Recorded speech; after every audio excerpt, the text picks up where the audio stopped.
O Senhor esteja convosco. Proclamação do Evangelho de Jesus Cristo, segundo João.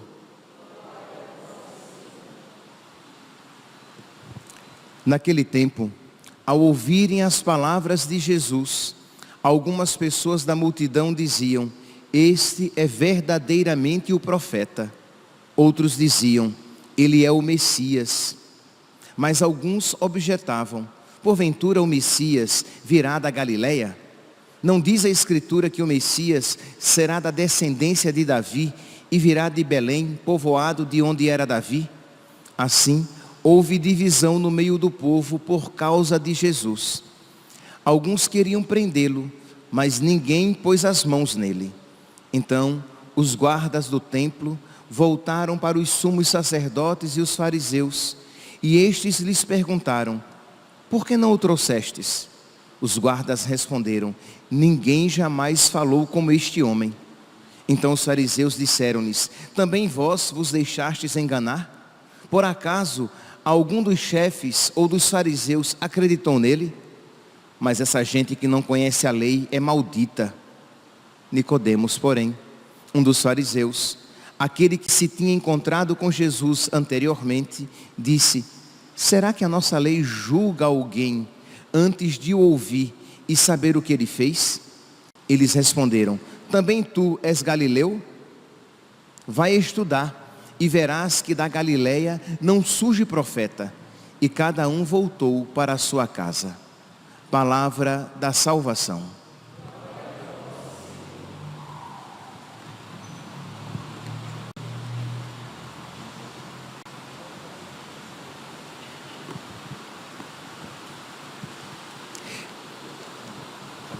Caríssimos irmãos e irmãs, estamos celebrando o sábado da quarta semana da Quaresma. O tempo voou, já estamos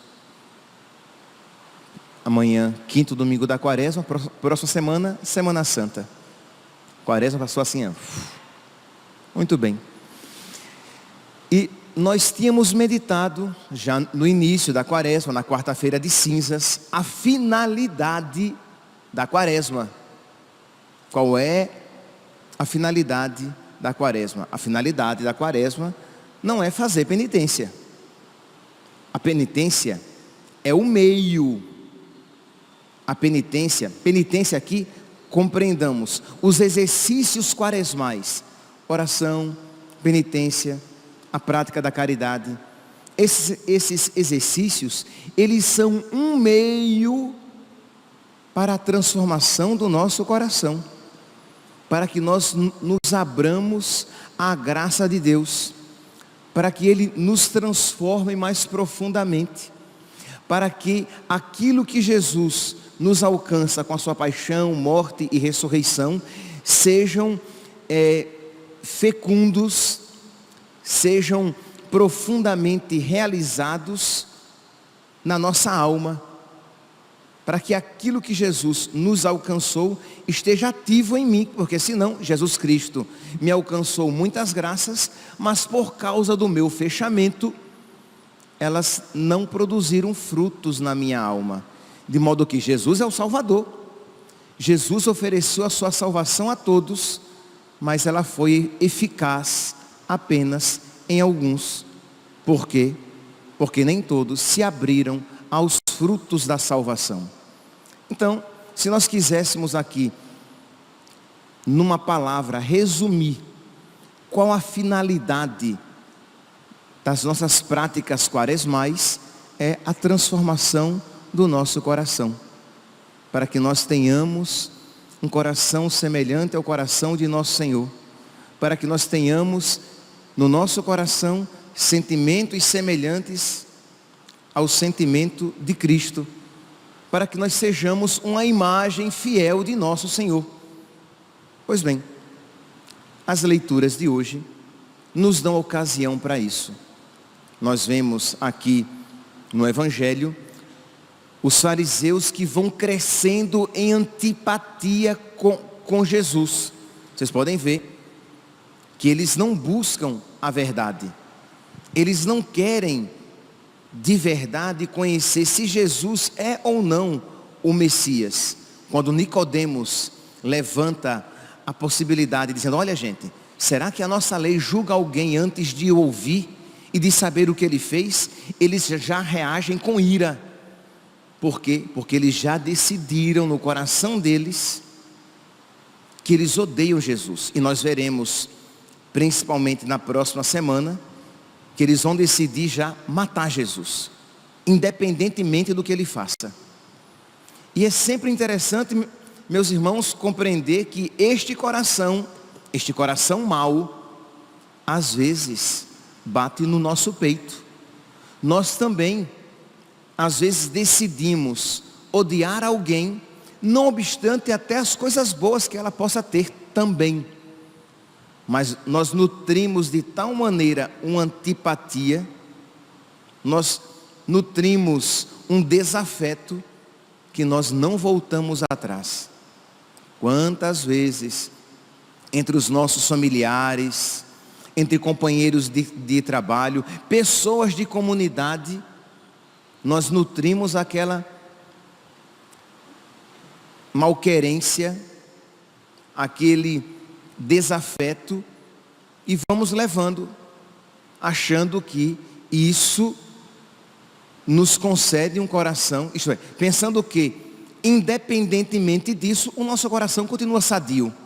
Se você, meu santinho, se você voluntariamente nutre antipatia, desafeto, rancor, mágoa, percebeu? Se você nutre isso, se você alimenta isso, às vezes nós percebemos que existe uma mágoa, até mesmo um desafeto com alguém, e nós vamos trabalhando, pedindo a Deus que vá transformando o nosso coração, pedindo a nosso Senhor que nos capacite a amar aquelas pessoas, a desejar-lhes o bem, pedindo a Deus a graça de sempre que nós pensarmos ou até encontrarmos aquela pessoa, termos os mesmos sentimentos de Cristo por ela.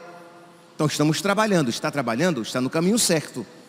Mas às vezes a pessoa, ela nutre, ela guarda, ela acalenta, e ela não trabalha aqueles movimentos, aquelas paixões desregradas que destroem a nossa semelhança com Cristo, que entristecem o Espírito que em nós habita e que nos impede de crescer na santidade e nos predispõe a pecados. Então percebe aqui os danos terríveis que desafetos, mágoas, malquerências que nós nutrimos no nosso coração, que elas vão causando em nós. Pois bem, então aqui nós vemos os fariseus, que são um exemplo bem exagerado. Isto é, eles são maus. Mas na primeira leitura, nós iremos ver Jeremias. Ele não é mau, mas ele ainda não tem o coração de Cristo batendo no seu peito. Então, de um lado nós vemos os fariseus, e aí é mais fácil a gente ver a maldade crua, a maldade explícita, a maldade evidente, um coração ruim. Do outro lado, na primeira leitura, nós não vemos um coração ruim, mas nós percebemos que ainda não é como o coração de Cristo. E a nossa meta não é um coração mais ou menos. A nossa meta é um coração como o de Cristo. A nossa meta não é amar pela metade. A nossa meta é amar de verdade. A nossa meta não é ter uma mescla de luz e trevas. A nossa meta é ser semelhante a nosso Senhor, de modo que quando o Pai olhar para nós, Ele reconheça em nós o seu Filho. É para isso que nós ouvimos a sua palavra. É para isso que nós comungamos o seu corpo, sangue, alma e divindade. Para que nós façamos comunhão com Ele. Pois bem, diz aqui, na primeira leitura de hoje, retirada do capítulo 11 de Jeremias, diz que Jeremias, em meio ao seu sofrimento, vocês sabem que Jeremias estava sofrendo muito, ele tinha muitos inimigos por causa de Deus. Perceberam? Ele tinha muitos inimigos por causa de Deus, porque ele era um profeta de Deus, porque ele falava aquilo que Deus lhe mandava. Ele tinha muitos inimigos, e as pessoas, uns zombavam dele, outros inventavam mentiras sobre ele, outros ficavam esperando que ele desse uma escorregada, cometesse um pequeno erro para usar aquilo contra ele, e outros queriam mesmo matá-lo. Então vocês podem imaginar a vida terrível, né? A angústia constante em que Jeremias vivia. E acrescente-se a isso, Jeremias não era um homem de luta, não era um homem, um guerreiro por natureza. Ele era uma pessoa de alma frágil, de alma delicada. Estava mais para um poeta do que para um guerreiro. Então aquelas adversidades lhe machucavam profundamente. Então tendo esse contexto, nós iremos compreender a leitura de hoje. Ele disse: Senhor, avisaste-me e eu entendi, fizeste-me saber as intrigas deles. Eu era como um manso cordeiro levado ao sacrifício, e não sabia que tramavam contra mim. Diziam: vamos cortar a árvore em toda a sua força, eliminá-lo do mundo dos vivos.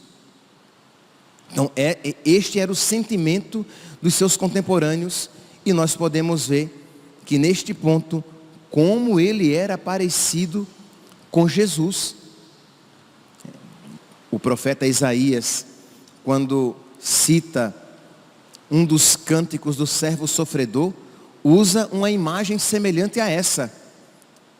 Isaías, agora o outro profeta, Isaías, capítulo 53, versículo 6º, versículo 7º.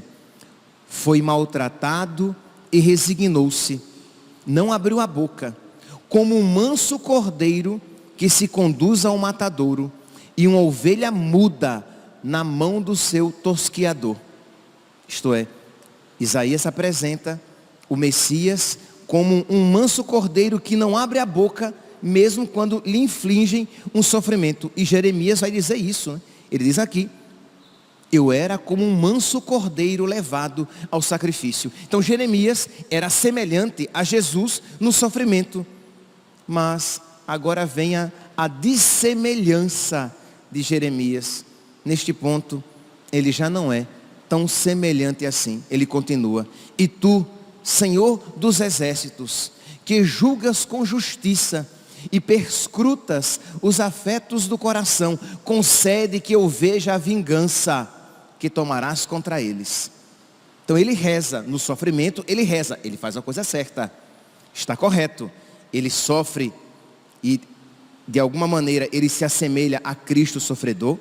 Ele reza no seu sofrimento e ele está correto, mas ele não sabe o que pedir.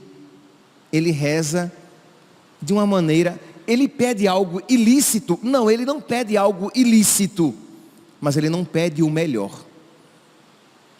Aqui ele não é perfeito, como Jesus nos ensina a ser perfeitos. Ele pede a vingança de Deus.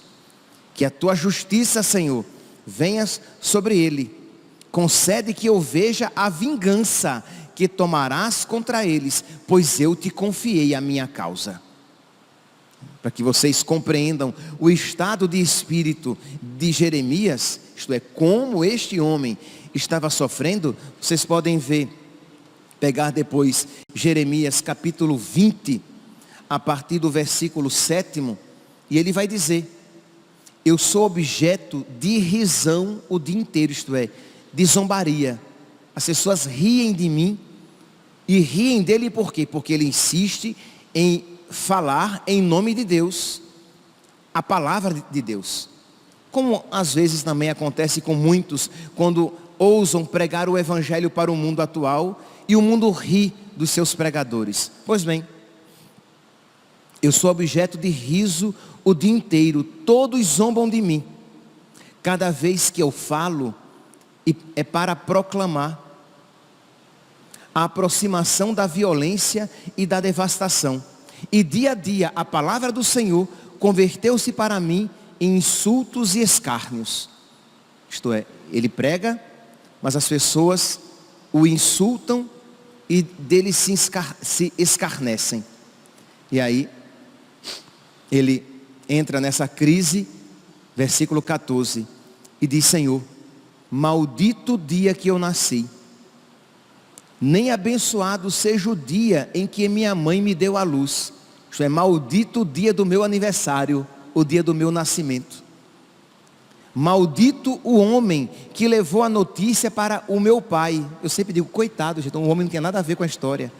Então o pai dele não estava presente e alguém foi e disse: olha, nasceu-te um filho, nasceu-te um homem. Ele diz: maldito esse também, porque eu deveria ter morrido na barriga da minha mãe. E ele vai dizer: maldito o homem que levou a notícia para meu pai e que o cumulou de felicidade, ao dizer-lhe: nasceu-te um filho. Porque eu não morri, não, porque não me mataram antes que eu saísse do ventre da minha mãe. Eu queria ter morrido, alguém deveria ter me matado na barriga da minha mãe. Minha mãe seria então o meu túmulo, e eu ficaria para sempre guardado em suas entranhas, porque eu saí do seu seio. E aí vai. Então vocês podem imaginar que ele estava sofrendo profundamente. Então nós compreendemos o porquê da sua prece, mas vemos que está longe daquilo que Cristo espera de nós. E também, segundo ponto, importantíssimo, ele não conhecia Cristo, nem a sua graça. Nós conhecemos Cristo e fomos tocados pela sua graça. Então, aquilo que era compreensível e até justo para Jeremias, desejar a vingança de Deus para os seus inimigos, não o é para nós. E a pergunta é: e nós? Como temos nos comportado diante daqueles que nos fazem o mal, que nos querem o mal, que nos caluniam, que nos machucam, que nos maltratam? O que tem saído do nosso coração? Nós temos rezado por essas pessoas, nós temos desejado a salvação para elas da mesma maneira que nós a desejamos para nós? Nós temos feito aquilo que Jesus nos ensinou? Sim, Jesus, em Mateus capítulo 5, versículo 43, Jesus diz: tendes ouvido o que foi dito, amarás o teu próximo e odiarás o teu inimigo. Eu, porém, vos digo: amai os vossos inimigos, fazei o bem aos que vos odeiam, orai pelos que vos maltratam e perseguem. Deste modo, sereis filhos do vosso Pai do céu. Então, a condição de nós sermos filhos de Deus, parecidos com Deus, servos de Deus, amigos de Deus, é nutrirmos no nosso coração os sentimentos de Deus. E aí, quando nós falamos isso, nós compreendemos claramente que estamos nos referindo a Jesus. Meus irmãos, quantas vezes nós ouvimos frases assim de esposas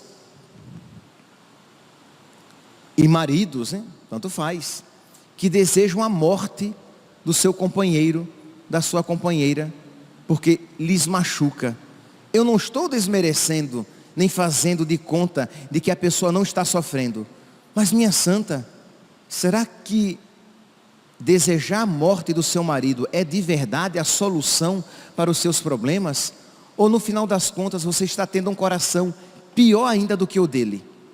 deseje-lhe a conversão, reze por ele, ofereça penitências, sacrifícios, atos de amor, pela conversão dele, para que ele se salve, porque Deus o colocou do seu lado, para que ele se salve e seja instrumento de salvação para você, e vice-versa. Se a sua esposa é muito difícil, e isso aqui eu estou falando, não é algo que eu estou criando não, é algo que eu ouço com muita frequência. Padre, eu já até desejei que ele morresse. Padre, eu já até desejei que ela sofresse um acidente e não voltasse para casa. E você para e pergunta, mas que coração você tem aí dentro do seu peito?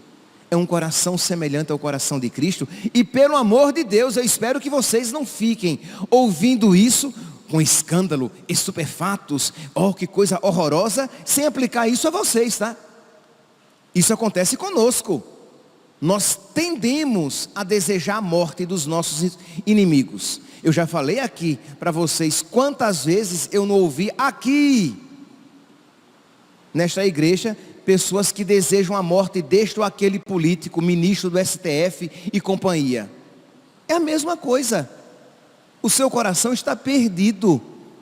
Seu coração está marcado de morte, porque quem deseja a morte do outro já morreu na graça de Deus. Só um morto mata. Como assim, padre? Só os vivos matam, vocês entenderam? Só um morto espiritualmente mata alguém no seu coração. Quem está vivo não mata ninguém. Quem está cheio da vida de Deus vê a maldade do outro, odeia a maldade do outro, odeia o pecado do outro, mas não odeia o outro, deseja que ele se converta e viva. O que foi que o nosso Mestre e Senhor fez no alto da cruz, depois de ter sido flagelado, crucificado, e agora estava sendo zombado, ele no alto da cruz, ele fez o quê? Pai, perdoa-lhes, eles não sabem o que fazem. Nossa, ele fez mais ainda, ele desculpou, eles não sabem o que fazem. Percebe aqui o coração de nosso Senhor, e é para este coração que nós precisamos tender. Então eu convidaria que cada um aqui pensasse nas pessoas que já lhe machucaram, que já lhe fizeram o mal, e você é chamado hoje a participar desta Eucaristia de uma maneira nova, rezando por essa pessoa, amando essa pessoa, desejando o céu para essa pessoa, como você deseja o céu para si, comungando e oferecendo também aquela comunhão, aquilo que pode ser oferecido por aquela pessoa. Mas padre, mas existe uma antipatia. As suas paixões desregradas, os seus afetos desregrados, eles vão pouco a pouco sendo convertidos quando você, na sua vontade, pela sua inteligência, vendo o que é certo, vendo o que agrada a Deus, você vai se abrindo à graça, e Deus vai transformando você, de modo que pouco a pouco, com o passar do tempo, até os seus afetos estarão regrados, direcionados a Cristo, semelhantes aos sentimentos de Cristo, de modo que você poderá dizer, já não sou eu mais que vivo, mas é Cristo que vive em mim. Já não sou eu mais que amo, mas é Cristo que ama em mim. Já não sou eu mais que perdoo, mas é Cristo que perdoa em mim. Porque afinal de contas, para que é que a gente ouve a palavra e recebe o corpo e o sangue de Cristo, se não é para fazer comunhão com Cristo? E o que é fazer comunhão com Cristo, senão ser semelhante a Ele nos nossos pensamentos, palavras e ações? Que a Virgem Maria, meus santos, que esteve tão unida a nosso Senhor, ao ponto de se tornar a mãe daqueles que mataram o seu filho. Nós matamos Jesus, e nós não temos receio de nos aproximar dela e dizer, ela não vai bater na nossa cabeça aquele cajado, aquele cetro. Não, ela vai me acolher como mãe, mas nós matamos o filho dela. Mas ela me perdoou. Percebe? Porque ela tem o coração como o coração do seu filho. Ora, é esta a nossa meta. Então peçamos hoje, sábado, que a Virgem Maria nos ensine a fugir daquilo que destrói a nossa semelhança com Cristo e a guardar, a nutrir no nosso coração os sentimentos semelhantes ao sentimento do coração do seu Filho Jesus. Louvado seja nosso Senhor Jesus Cristo. Para sempre seja louvado.